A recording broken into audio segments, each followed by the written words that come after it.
Hello friends, hi, this is Abuli. Welcome back to my YouTube channel Study with Abuli, Study with Abuli. Friends, आजच्या व्हिडिओमध्ये आपण class 8 subject science बघणार आहोत. यामध्ये आपण chapter 2 health and diseases हा start केलेला आहे. आजच्या या व्हिडिओमध्ये चॅप्टरचा न्यू टॉपिक बघूया, non infectious disease. Non infectious disease आणि ह्या नॉन इन्फेक्शियस डिसीजमध्ये आपण कॅन्सर हा डिसीज काय आहे याबद्दल आजच्या व्हिडिओमध्ये स्टडी करणार आहोत. म्हणजे याची इन्फॉर्मेशन आजच्या व्हिडिओमध्ये बघणार आहोत. तर फ्रेंड्स, हे दोन्ही पॉईंट्स आपण व्यवस्थितरित्या समजून घेणार आहोत. तर त्यासाठी तुम्ही हा व्हिडिओ नक्की बघा स्टार्टिंग ते एंडिंगपर्यंत. आणि ह्या चॅनलवरचे काही व्हिडिओ बघायचे असतील, अजून भरपूर सगळे व्हिडिओ आहेत, तर नक्की या चॅनलला व्हिजिट करा. आणि यानंतरचे व्हिडिओ बघायचे असतील तर चॅनलला सबस्क्राईब करायला विसरू नका. And friends, without wasting any more time, let's start our video.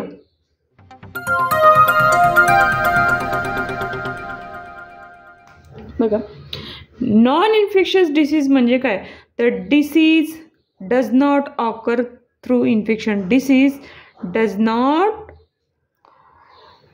Occur through infection. Occur through infection म्हणजे एकापासून दुसऱ्याला होत नाही. Not pass from person to person हा पास्ट होत नाही.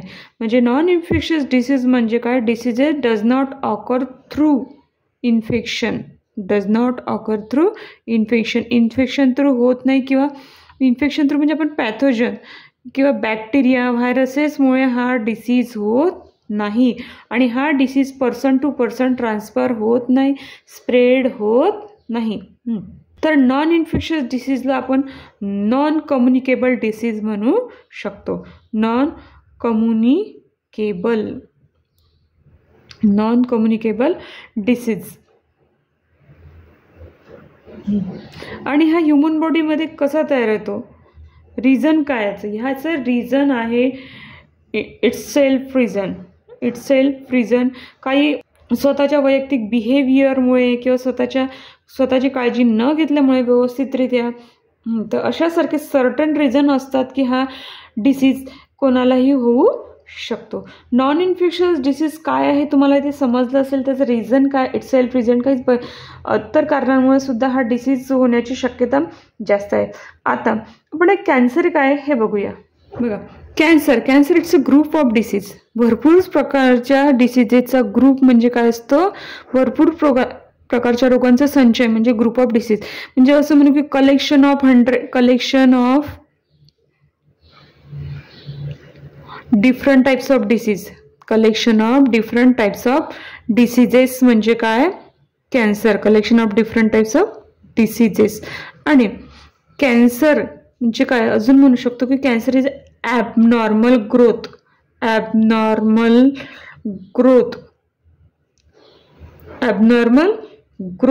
and uncontrolled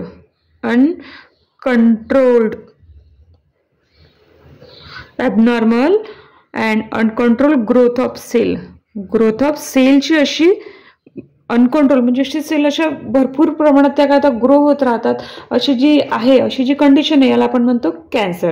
कॅन्सरचा जो ट्यूमर आहे याला काय म्हणतो आपण, मॅलिग्नंट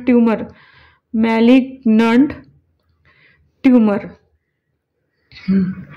बघा, कॅन्सर म्हणजे काय, group of diseases. It's a collection of different types of diseases. भरपूर प्रकारचे डिसीज म्हणजे काय असतं, कॅन्सर. आणि कॅन्सर म्हणजेच काय, तर abnormal growth, uncontrol growth of cell. आणि काय ते एका बॉडी पार्टला झाला की तो काय, तो स्प्रेड होतो. Cancer spread to other body parts. म्हणजे तो आपल्या बॉडीमध्ये काय होतो, स्प्रेड होत जातो एका पार्टपासून दुसऱ्या पार्टपर्यंत. म्हणजे एकदा का कुचायला लागला की ते पूर्ण शरीरालाच हा कॅन्सर खराब करून टाकतो. तर हा कॅन्सर कुठे होऊ शकतो, आपल्या शरीरात व्हेरियस बॉडी पार्ट्स मध्ये हा कॅन्सर होतो. तर कोणते, आता सगळ्यांना माहिती आहे, lungs, breast, tongue, mouth, blood cancer, tissue, skin etcetera अशा भरपूर प्रकारच्या बॉडी ऑर्गन्समध्ये हा कॅन्सर होतो. तर आपण हा कॅन्सर का होतो तर याचे रिझन्स आता बघूया. याचं रिझन कॅन्सर कशामुळे होतो. कॅन्सर होतो consumption of tobacco. Consumption of tobacco म्हणजे भरपूर प्रमाणात तंबाखू खाल्ल्यामुळं. कारण तंबाखू खाऊ नये, कारण की तंबाखूमुळे आपल्या बॉडी पार्ट्समधले जे टिश्यूज सेल असतात ते काय होतात, खराब होतात. त्यानंतर आपण गुटखासुद्धा खातो. गुटखासुद्धा खाल्ल्यामुळे काय होते, कॅन्सर होण्याचे चान्सेस जास्तीत जास्त असतात. स्मोकिंगमध्ये हा स्मोकिंग आजकाल सगळीकडे वाढत आहे आणि याच्याचमुळे काय होतं, कॅन्सर जास्त होत आहे. अल्कोहोलिझम म्हणजे अति जास्त प्रमाणात दारू पिणे. आजकाल पार्टी वगैरे होत आहे तर पार्टीमध्ये लोक जास्तीत जास्त दारू पितात, ह्यामुळे सुद्धा डिसीज होत आहे. Lack of fibre content. एक रिझन आहे lack of fibre content. Fibre content म्हणजे काय तर हिरव्या पालेभाज्या ज्या असतात, फ्रूट्स असतात, याचा अभाव हे खाणे म्हणजे जे शरीराला पोषक आहे ते न खाणे, त्याच्यामुळे सुद्धा ह्या कॅन्सरची सेलची ग्रोथ होते. त्यानंतर excessive consumption of junk food. Junk food म्हणजे भरपूर प्रमाणात बाहेर राहतो तर आपण पिझ्झा बर्गर जे खातो ना तर त्याला म्हणतो जंक फूड. तर ते खाऊ नये, त्याच्यामुळे सुद्धा हा डिसीज होण्याचा चान्सेस जास्त आहे. आणि त्यानंतर एक महत्त्वाचं कारण आहे हेरिडिटी म्हणजे कुटुंबातील कोणत्या व्यक्तीला जर हा डिसीज झाला तर त्याच्यानंतरच्या पिढीला सुद्धा हा डिसीज होण्याची चान्सेस जास्त आहे. तर बघा, रिझनमध्ये consumption of tobacco, gutkha, smoking हे खाल्ल्यामुळे कॅन्सर होतो. जास्त अल्कोहोलिझम म्हणजे जास्त प्रमाणात दारू पिल्याने. लॅक ऑफ फायबर कंटेंट जे आपल्या रोजच्या जेवणात जे शरीराला पाहिजे ते न खाणे म्हणजे फ्रूट्स, हिरव्या पालेभाज्याचा अभाव असणे जेवणात. Excessive consumption of junk food म्हणजे अति जास्त प्रमाणात पिझ्झा बर्गर याचे सेवन करणे. आणि हेरिडिटी म्हणजे काय तर अनुवांशिकता म्हणजे आपल्या ज्या व्यक्तीला झाला त्याच्यानंतरच्या ज्या व्यक्तीला कॅन्सर झाला त्याच्यानंतरच्या पिढीतसुद्धा कॅन्सर जाण्याची शक्यता काय आहे, जास्त आहे. तर रिझन बघितल्यानंतर आपण याची सिम्पटम्स बघूया.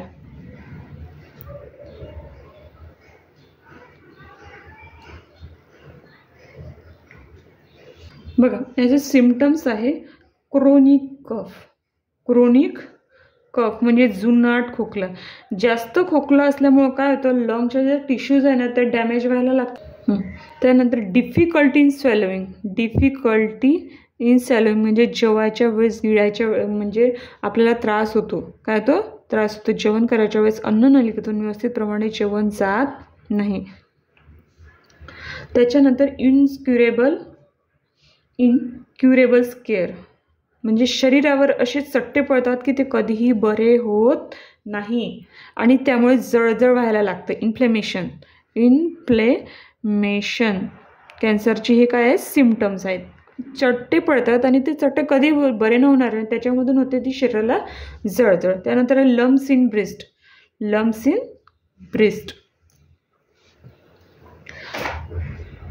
त्यानंतर एक फोर्थ पॉईंट आहे अनएक्सप्लेन्ड वेट लॉस म्हणजे विकनेस येते, भरपूर प्रमाणात विकनेस येते. आपलं वजन अति जास्त प्रमाणात कमी होतं आणि त्याच्यामुळे आपल्याला कमजोरी, इतर काही जे आजार आहेत ते अजून तयार व्हायला लागतात. तर हे सिम्पटम्स क्रोनिक कफ, जुनाट खोकला, डिफिकल्टी इन सॉल्विंग जे आपल्याला गिळायला त्रास होणे, इन्क्युरेबल स्क्वेअर म्हणजे शरीरावर चट्टे नाही ते कधी बरे होत नाही, इन्फ्लेमेशन म्हणजे जळजळ, लम्स इन ब्रेस्टमध्ये त्रास व्हायला लागतो, अनएक्सप्लेन वेट लॉस म्हणजे आपलं वजन अति जास्त प्रमाणात कमी होणे. तर अजून एक महत्त्वाचा पॉईंट आहे की ते आपल्याला कॅन्सरसाठी फार महत्त्वाचं आहे. पहिला पॉईंट म्हणजे बघा, जर कॅन्सर होऊ नये आपल्याला असं वाटत असेल तर काय करायचं, अवॉइड करायचं. अवॉइड ॲडिक्शन्स म्हणजे काय तर ॲडिक्शन्स म्हणजे काहीतरी जे आपलं स्मोकिंग वगैरे असतं ना, टोबॅको कन्झम्पशन लाईक टोबॅको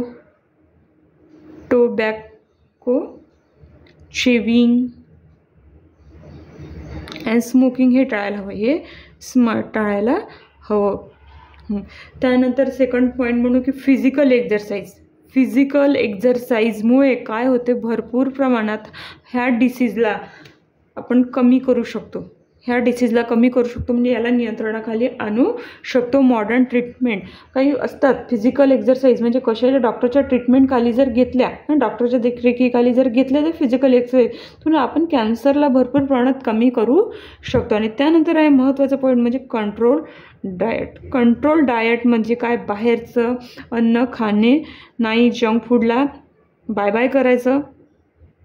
अशा प्रकारचे जर तुम्ही हे पॉईंट्स लक्षात ठेवले तर तुम्ही कॅन्सरवर भरपूर प्रमाणात मात करू शकता. यानंतर बघूया की ह्या कॅन्सरसाठी कोणते कोणते ट्रीटमेंट आहे. Treatment and diagnosis.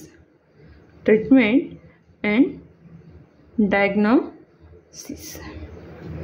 बघा, फर्स्ट आहे CT स्कॅन.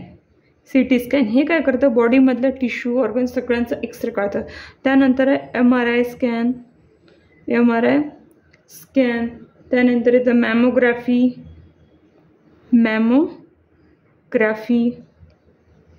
त्यानंतर येतं बायोप्सी. हे कशासाठी यूज करतं, डायग्नॉसिससाठी. हे कशासाठी यूज होतं, डायग्नॉसिससाठी. ह्या सर्व प्रकारच्या ज्या आहे एक्सरेज ह्या एक्सरेच्या टेक्निक त्या यूज केल्या जातात. त्यानंतर एक ट्रीटमेंट म्हणून काय केलं जातं, केमोथेरपी. ट्रीटमेंट म्हणून काय केलं जातं, एक केमोथेरपी. ही खूप जळ जाते. केमोथेरपी, रेडिएशन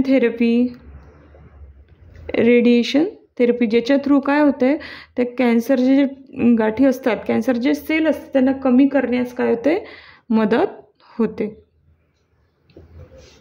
सर्जरी, त्या गाठी काढून टाकल्या जातात. आणि ॲटसेट्रा भरपूर प्रकारच्या काय मॉडर्न टेक्निक्स आहे ज्याच्यामुळे कॅन्सरच्या रोगावर आपण भरपूर काय करू शकतो, कॅन्सरच्या रोगावर उपचार करू शकतो. Modern techniques.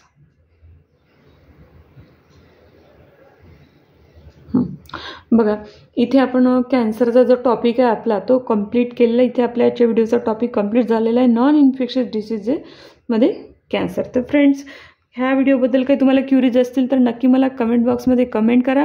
आणि व्हिडिओ आवडला तर नक्की लाईक आणि शेअर करायला विसरू नका. आणि हा व्हिडिओ बघितल्याबद्दल तुम्हा सगळ्यांचे धन्यवाद.